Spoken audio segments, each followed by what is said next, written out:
السلام علیکم ناظرین، پیارے ناظرین، 21 رمضان المبارک 40 ہجری کا دن اسلامی تاریخ کا ایک بہت اہم دن ہے۔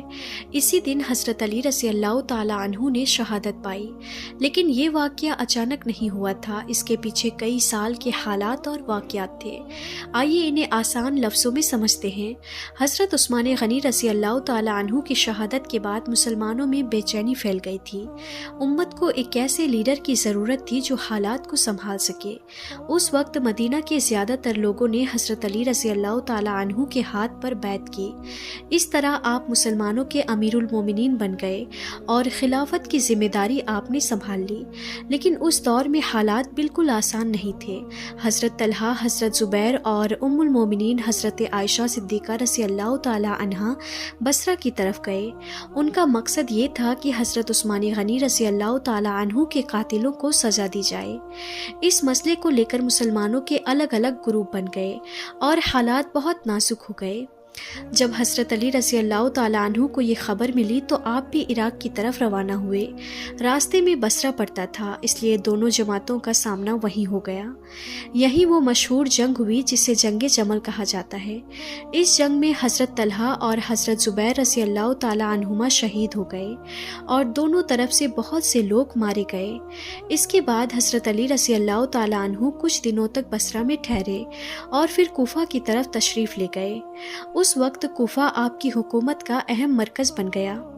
اسی بیچ شام کے گورنر حضرت امیر معاویہ رضی اللہ تعالیٰ عنہ نے بھی حضرت عثمان رضی اللہ تعالیٰ عنہ کے قاتلوں سے بدلہ لینے کی بات اٹھائی۔ اس وجہ سے دونوں طرف تناؤ بڑھ گیا۔ آخر دونوں لشکر آمنے سامنے آئے اور صفین کے مقام پر کئی دنوں تک جنگ چلتی رہی۔ پھر حالات کو دیکھتے ہوئے جنگ کو روک دیا گیا اور ایک سمجھوتے پر معاملہ ختم ہوا۔ اس کے بعد دونوں جماعتیں اپنے اپنے علاقوں کی طرف لوٹ گئی۔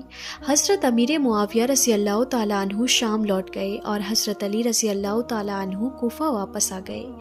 لیکن اس کے بعد ایک نیا مسئلہ پیدا ہوا۔ آپ کی فوج کے کچھ لوگ آپ سے الگ ہو گئے۔ انہیں بعد میں خارجی کہا گیا۔ انہوں نے آپ کی خلافت کو ماننے سے انکار کر دیا اور لا حکم الا للہ کا نعرہ لگانے لگے۔ دھیرے دھیرے انہوں نے ایک الگ جماعت بنا لی اور فساد پھیلانے لگے۔ حالات کو قابو میں کرنے کے لیے حضرت علی رضی اللہ تعالی عنہ نے پہلے انہیں سمجھانے کی بہت کوشش کی اور حضرت ابن عباس رضی اللہ تعالی عنہ کو ان کے پاس بھیجا۔ لیکن جب معاملہ نہیں سلجھا تو آخرکار جنگ ہوئی۔ اس جنگ میں خارجی ہار گئے۔ کچھ لوگوں نے اپنی غلطی مان لی اور واپس مسلمانوں کے ساتھ مل گئے، لیکن کچھ لوگ بھاگ کر نہروان کی طرف چلے گئے اور وہاں فساد کرنے لگے۔ آخرکار حضرت علی رضی اللہ تعالیٰ عنہ خود وہاں پہنچے اور نہروان میں ان کے فساد کو ختم کر دیا۔ کچھ تاریخی روایتوں میں آتا ہے کہ نہروان کی جنگ کے بعد کچھ خارجی لوگ بہت غصے میں تھے۔ انہی میں سے 3 لوگ عبد الرحمن بن ملجم، برق بن عبداللہ اور عمرو بن بکیر مکہ مکرمہ میں آپس میں ملے۔ انہوں نے بیٹھ کر یہ سازش کی کہ وہ 3 بڑے لوگوں کو قتل کریں گے۔ انہوں نے فیصلہ کیا کہ عبد الرحمن بن ملجم حضرت علی رضی اللہ تعالیٰ عنہ کو، برق بن عبداللہ حضرت امیر معاویہ رضی اللہ تعالیٰ عنہ کو اور عمرو بن بکیر حضرت عمرو بن عاص رضی اللہ تعالیٰ عنہ کو قتل کرے گا۔ اس کے بعد یہ تینوں اپنے اپنے شہروں کی طرف روانہ ہو گئے۔ عبد الرحمن بن ملجم کوفہ پہنچا اور وہاں اس نے خارجیوں سے بات کی۔ اس نے ان سے کہا کہ وہ حضرت علی کرم اللہ تعالی وجہ الکریم کو شہید کرنے کا ارادہ رکھتا ہے۔ کچھ اتہاس کاروں نے یہ بھی لکھا ہے کہ کوفہ میں ابن ملجم ایک خارجی عورت پر عاشق ہو گیا تھا جس کا نام کتام تھا۔ کہا جاتا ہے کہ اس عورت نے اپنے نکاح کا مہر بہت عجیب رکھا۔ اس نے کہا کہ اس کا مہر 3000 درہم، ایک غلام، ایک باندی اور حضرت علی رضی اللہ تعالیٰ عنہ کا قتل ہوگا۔ شاعر فرجدق نے بھی اپنے اشعار میں اس واقعے کی طرف اشارہ کیا ہے اور کہا ہے کہ ایسا مہر پہلے کبھی نہیں دیکھا گیا جس میں کسی بڑے شخص کے قتل کو بھی شامل کر دیا گیا ہو۔ اسی بیچ کچھ روایتوں میں یہ بھی بیان کیا گیا ہے کہ 17 رمضان المبارک 40 ہجری کی صبح حضرت علی رضی اللہ تعالیٰ عنہ اپنے بڑے صاحبزادے حضرت امام حسن رضی اللہ تعالیٰ عنہ سے ایک خواب کا ذکر کر رہے تھے۔ آپ نے فرمایا کہ میں نے خواب میں رسول اللہ صلی اللہ تعالیٰ علیہ وسلم کی زیارت کی۔ میں نے عرض کیا کہ یا رسول اللہ صلی اللہ تعالیٰ علیہ وسلم، آپ کی امت نے میرے ساتھ انصاف نہیں کیا اور مجھ پر بہت ظلم ہوا ہے۔ روایت میں آتا ہے کہ حضور اکرم صلی اللہ تعالیٰ علیہ وسلم نے فرمایا کہ ظالموں کے لیے دعا کرو۔ تب حضرت علی رضی اللہ تعالیٰ عنہ نے دعا کی کہ اے اللہ، مجھے ان لوگوں سے بہتر لوگوں کے پاس پہنچا دے اور میری جگہ ان لوگوں پر ایسا شخص حاوی کر دے جو ان کے لیے سخت ہو۔ ابھی یہ باتیں چل ہی رہی تھی کہ معظم ابن نباہ نے اذان دی، الصلاۃ الصلاۃ، یعنی نماز کا وقت ہو گیا ہے۔ حضرت علی رضی اللہ تعالیٰ عنہ نماز پڑھانے کے لیے گھر سے باہر نکلے۔ راستے میں آپ لوگوں کو جگاتے جاتے تھے اور نماز کے لیے بلاتے جاتے تھے۔ اسی وقت گھات لگائے بیٹھے عبد الرحمن بن ملجم اچانک سامنے آ گیا۔ جیسے ہی موقع ملا اس نے تلوار سے زوردار وار کیا۔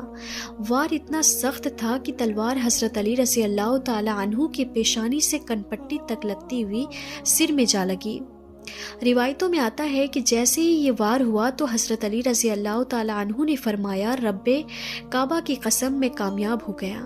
جب حضرت علی رضی اللہ تعالیٰ عنہ پر تلوار کا وار ہوا تو آپ پوری طرح زخمی ہو گئے۔ یہ خبر پھیلتے ہی لوگ چاروں طرف سے دوڑ پڑے اور حملہ آور عبد الرحمن بن ملجم کو پکڑ لیا گیا۔ روایتوں میں آتا ہے کہ جب یہ خبر پھیلی تو حضرت امام حسن رضی اللہ تعالیٰ عنہ بہت غمگین حالت میں روتے ہوئے اپنے والد حضرت علی رضی اللہ تعالیٰ عنہ کے پاس پہنچے۔ حضرت علی رضی اللہ تعالیٰ عنہ نے انہیں تسلی دی اور بڑے پیار سے فرمایا، بیٹے میری کچھ باتیں یاد رکھنا۔ پھر آپ نے کچھ اہم نصیحتیں فرمائی۔ آپ نے فرمایا کہ سب سے بڑی دولت انسان کی عقل اور سمجھ ہے، سب سے بڑی غریبی بے وقوفی ہے، سب سے بڑی مصیبت گھمنڈ اور تکبر ہے، اور سب سے بڑی نیکی انسان کا اچھا کردار اور اچھا ویوہار ہے۔ پھر حضرت امام حسن رضی اللہ تعالیٰ عنہ نے عرض کیا کہ اور بھی نصیحت فرمائیے۔ تب حضرت علی رضی اللہ تعالیٰ عنہ نے کچھ اور باتیں سمجھائی۔ آپ نے فرمایا کہ بے وقوف انسان کی دوستی سے بچو، کیونکہ وہ بھلائی کرنا چاہتا ہے لیکن کئی بار نقصان کر دیتا ہے۔ جھوٹے آدمی سے دور رہو، کیونکہ وہ سچ اور جھوٹ کو الٹا پلٹا کر دیتا ہے۔ کنجوس آدمی سے بھی بچ کر رہو، کیونکہ وہ تمہیں انہی چیزوں سے روک دے گا جن کی تمہیں سب سے زیادہ ضرورت ہوتی ہے۔ اور برے کردار والے انسان سے بھی دور رہو، کیونکہ وہ تھوڑے سے فائدے کے لیے اپنے ساتھی کو بھی چھوڑ سکتا ہے۔ حضرت علی رضی اللہ تعالیٰ عنہ اس حملے کے بعد بہت سخت زخمی ہو گئے تھے، لیکن اس کے باوجود آپ 2 دن تک زندہ رہے۔ اتہاس میں مشہور ہے کہ 19 رمضان المبارک 40 ہجری کو زخمی ہوئے اور 21 رمضان کی رات کو آپ کا وصال ہو گیا۔ انا للہ و انا الیہ راجعون۔ آپ کی عمر اس وقت 63 سال تھی اور آپ نے قریب 4 سال 8 مہینے اور 9 دن تک مسلمانوں کی خلافت کی ذمہ داری نبھائی۔ آپ کے وصال کے بعد حضرت امام حسن، حضرت امام حسین اور حضرت عبداللہ بن جعفر رضی اللہ تعالیٰ عنہ نے مل کر حضرت علی رضی اللہ تعالیٰ عنہ کو غسل دیا۔ پھر حضرت امام حسن رضی اللہ تعالیٰ عنہ نے نماز جنازہ پڑھائی اور آپ کو سپرد خاک کیا گیا۔ اتہاس کی مشہور روایتوں کے مطابق اس کے بعد امیر المومنین کے قاتل عبد الرحمن بن ملجم کو بھی قصاص میں قتل کر دیا گیا۔ حضرت علی رضی اللہ تعالیٰ عنہ کے وصال کے بعد آپ کو رات کے وقت دفن کیا گیا۔ اتہاس میں یہ بھی ملتا ہے کہ آپ کی قبر شریف کو اس سمے لوگوں سے چھپا کر رکھا گیا تھا۔ اس کی ایک وجہ یہ بتائی جاتی ہے کہ کہیں خارجی لوگ آپ کی قبر کی بے حرمتی نہ کر دیں۔ اسی وجہ سے آپ کے مزار کے بارے میں اتہاس میں الگ الگ رائے ملتی ہے۔ کچھ اتہاسکار کہتے ہیں کہ آپ کو کوفہ کے قریب دفن کیا گیا تھا۔ ابو بکر بن عیاش رحمۃ اللہ علیہ کا کہنا ہے کہ آپ کی قبر شریف کو اس لیے چھپایا گیا تھا تاکہ دشمن لوگ اس کی بے ادبی نہ کر سکیں۔ کچھ روایتوں میں یہ بھی بیان کیا گیا ہے کہ آپ کے بیٹے حضرت امام حسن رضی اللہ تعالیٰ عنہ نے آپ کے جسم مبارک کو کوفہ سے مدینہ منورہ لے جانے کا ارادہ کیا تھا تاکہ آپ کو رسول اللہ صلی اللہ تعالیٰ علیہ وسلم کے قریب دفن کیا جا سکے۔